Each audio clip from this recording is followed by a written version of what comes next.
자, 영생구원의 길, 영생구원의 길을 보면은요, 이 영생의 구원을 가는 이 개인이 있고요. 또 멸망의 길로 가려 하는 개인이나 집단이나 시대나 민족들이나 각 나라들이 있습니다. 우리 하나님은 얼마나 좋은 하나님이냐면은 영생구원을 항상 먼저 그 기준을 줘요. 우리 하나님은 영생구원의 기준을 주고요. 그리고 하나님은 심판 전에 반드시 영생구원을 먼저 이루어줍니다. 그리고 난 다음에 마침내 반드시 진노의 심판을 실행합니다. 여러분 아시다시피 로마서는 바울이 영적인 원리를 아주 집대성해서 우리에게 보여준 거 아닙니까? 로마서 시작하자마자 뭘 얘기합니까? 우리 하나님께서는 복음과 진노를 함께 보여주신다. 복음과 진노, 하나님이 능력이 없어서 우리를 심판 못하는 게 아니라 우리를 구원하시려고 복음을 먼저 보여주고요. 그리고 동시에 진노도 보여줍니다. 그러나 집행하기를 구원을 먼저 집행하시고 심판을 나중에 하는 겁니다. 여러분 아시다시피 성경 창세기 3장에서 범죄가 일어났어요. 아담이 범죄했을 때 하나님이 단번에 그를 제거할 수도 있었습니다. 그러나 그를 멸하지 않고 사람을 멸하지 않고 아담에게 복음을 먼저 주어서 구원의 길을 갖게 했습니다. 구원의 기회, 그 얼마나 그 자체가 은혜입니까? 구원의 기회를 주고 그러나 죄는 반드시 심판하기 때문에 구원이 끝난 다음에 심판이 옵니다. 또 노아의 홍수 때 어땠습니까? 방주를 만들 기회 먼저 줍니다. 믿음의 기회 줍니다. 그리고 난 다음에 반드시 심판이 옵니다. 예수 그리스도의 죽음과 부활의 그 엄청난 은혜가 우리한테 주어졌죠. 그것도 우리에게 하나님이 먼저 완전한 구원을 성취해 주는 겁니다. 그래서 복음으로 우리가 예수를 믿었을 때 예수의 십자가의 공로로 우리가 대속함을 얻고 또 하나님의 약속대로 예수가 보내주신 성령으로 우리가 중생을 얻어서 영생구원을 받는 거 아닙니까? 그러나 또 하나님의 예언과 약속대로 진노의 심판이 옵니다. 진노의 심판이 왔을 때는 더 이상 기회는 없어요. 그것은 이제 우리가 마지막으로 올 예수의 공중재림 때에 우리를 먼저 영생구원하시고 그리고 구원받지 못한 자들에게 구원을 거부한 자들이죠. 하나님의 진노 심판이 환난기에 7년간 아주 디테일하게 계시록에서 예언된 대로 우리에게 이 땅에 보내집니다. 그럼 우리 하나님은 하나님의 구원을 위해서 영적 가치관, 하나님의 영적 가치관, 하나님의 절대 기준을 먼저 알려주죠. 절대 기준을 알려주는 이 세 가지를 보면은 공의가 있습니다. 공의. 하나님의 의, 하나님의 공의라고 하는 절대 기준을 우리에게 줍니다. 그런 다음에는 우리가 그것을 공정하게 실행하는 거죠. 공정을 좀 더 풀었으면 공명정대 이거죠. 아주 밝게 크게 공정하게 하라 이겁니다. 자, 공정한다라는 게 거창한 거 아닙니다. 내가 깨달은 의를 나에게 적용하듯이 의를 타인에게 그대로 동일하게 적용합니다. 타인에게 적용한 그거를 바로 또 나에게 적용합니다. 그게 내면적인 이 공정의 룰입니다. 자, 공의는 내가 만드는 게 아닙니다. 하나님이 주신 이 성경적인 하나님의 영적 가치관, 우리를 구원으로 인도한 그 의를 우리가 어떻게 실행하느냐? 어떻게 실행한다고? 공정하게 실행합니다. 그 의를 나에게도 적용하고 그 의를 타인에게도 적용합니다. 타인에게 적용한 그 의대로 또 나에게 적용합니다. 이게 공정해야 되죠. 그런 거 난 다음에 때로는 우리가 미스테이크도 할 수 있죠. 정직이라는 우리의 영적인 잣대가 그것을 진단하고 교정할 수 있게 해줍니다. 우리는 완벽하지 않아요. 그렇기 때문에 우리는 끊임없이 진단하고 교정함으로써 우리를 고쳐가는 겁니다. 성경은 우리에게 구원의 길로 인도할 때 하나님의 공의의 절대 기준으로서 교훈을 줍니다. 그런데 우리가 그 교훈대로 구원의 원리대로 살다가 때로는 미스테이크를 하죠. 그러면 위험해. 그것을 책망해 줍니다.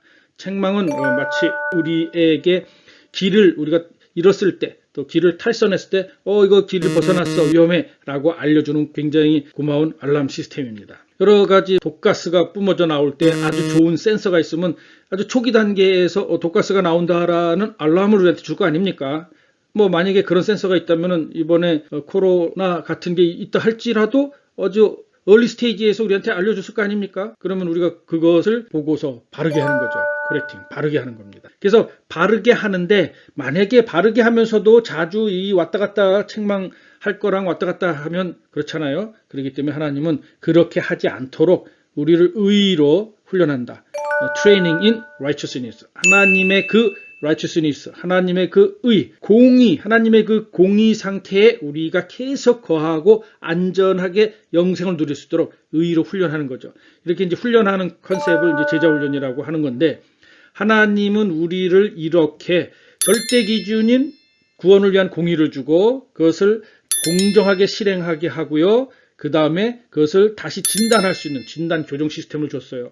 성경적으로 말하면 교훈과 책망과 바르게 함과 의로 훈련합니다. 이거 얼마나 고마운 시스템입니까? 너 하나 잘못했다고 끝장내는 게 아니고 교훈하고 위험해 책망해주고 바르게 해주고 의로 훈련해서 그 영생과 상급을 아주 풍성하게 누리도록 도와주는 거. 이게 하나님이 우리한테 준 영생 구원의 길이고 우리가 하나님을 그러기 때문에 더욱 믿고 하나님 안에서 따르고 순종할 만한 가치가 있는 겁니다. 자, 그런데 문제는 뭐냐? 이제부터 슬픈 현실이 닥쳐옵니다.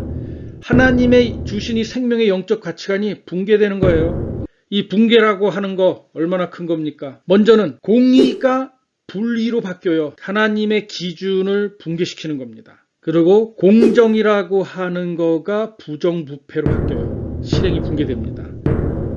그리고 정직이라고 하는 거가 이제 거짓으로 바뀌어서 진단 교정 자체가 붕괴가 됩니다. 그러면은 이제 나오는 게 뭐가 있겠어요? 위선 조작, 선동선전, 부정부패. 이것을 공유하는 겁니다.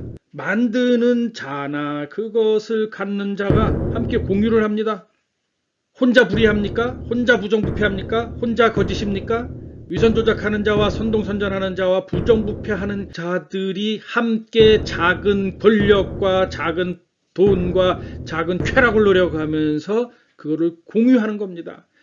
그래서 우리가 하나님의 자녀들에게 꼭 얘기해 주고 싶은 것이 있습니다.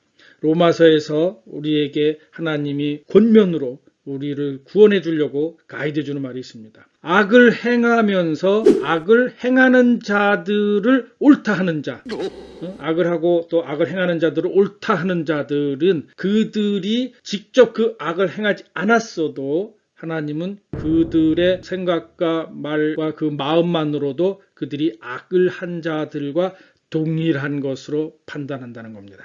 저 사람이 악을 합니다. 저 사람이 불의를 해요. 저 사람이 부정부패를 해요. 저 사람이 거짓을 해요.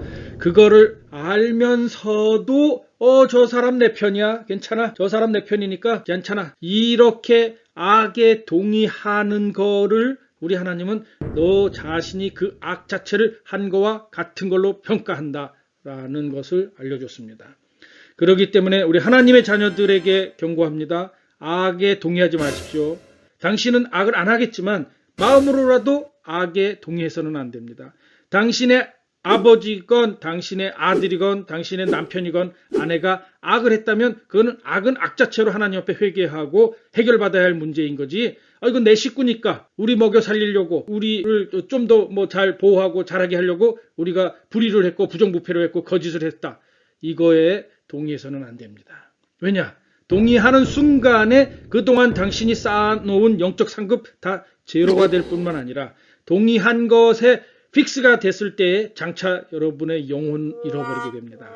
그렇기 때문에 하나님의 영적 가치관이 붕괴된 사회에서 살더라도 우리는 절대 불의와 부정부패와 거짓을 우리 심령에서 동의해서는 안 됩니다. 위선조작 끊임없이 하겠죠. 선동선전 하겠죠. 부정부패 끊임없이 하겠죠. 그러나 그것을 우리가 공유해서는 안 됩니다. 우리는요, 하나님의 구원받은 자녀들은 멸망할 나라에 있더라도 구원될 극소수의 사람 안에 들어가야 합니다. 멸망할 시기에 있더라도 구원될 극소수의 그 사람 안에 여러분이 들어가 있어야 합니다. 여러분 아시다시피 북이스라엘이라고 하면 남유다와 분리됐고요. 하나님을 배반한 여로보암의 후예들입니다. 그런데 그들 안에서도 그렇게 멸망한 나라에 있으면서도 구원받을 사람들은 있다는 사실, 극소수이지만요. 유다 12번째 SK 12번 아하스 왕 때입니다. 이 아하스 왕이 유다 왕이겠지만 악해요. 그래서 바알 우상 숭배를 했고 신놈 아들 골짜기에서도 분향했고 우상 숭배하느라고 자녀들을 불태우는 아주 악한 이방인들의 우상 숭배를 따라 했습니다. 그래서 하나님이 아하스를 심판하고 그 시대 백성들을 심판하느라고요. 그 북이스라엘 위에 있는 다마스커스 아람족을 시켜서 이 유다를 침공하게 합니다. 그리고 북이스라엘의 당시 NK 19번의 베가 왕을 시켜서 유다를 공격하게 합니다. 하나님이 유다를 벌주려고 했기 때문에 당연히 다마스커스하고 북이스라엘 베가 왕이 이깁니다. 12만 명을 군인들을 죽였고 20만 명을 포로로 데리고 갑니다. 북이스라엘이 남유다 하나님의 백성들을 20만 명이나 포로로 데리고 가요. 그럼 보통의 전쟁 같았으면 어이구 대승했다고 좋아하겠지.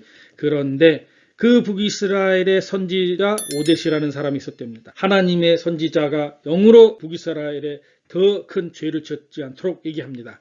하나님이 지금 유다에게 진노해서 심판을 내렸는데 너희 이스라엘들이 하나님의 진노의 심판의 도구가 돼가지고 살육을 더하고 유다와 예루살렘을 노예로 만들려고 하느냐. 그래서 너희가 니들 범죄에다가 하나님의 진노를 더 추가해서 하나님의 그 진노의 임박을 채촉하느냐 하고 각성을 하게 합니다. 그 각성의 말을 듣고 아사랴, 베레가, 여히스히야 그리고 아마샤라고 하는 이 영적으로 깬 사람들이 우리 여호와 하나님께 우리가 더 죄를 짓지 말자. 우리가 죄의 허물을 더하면 하나님의 진노가 더 임박한다. 깨우칩니다.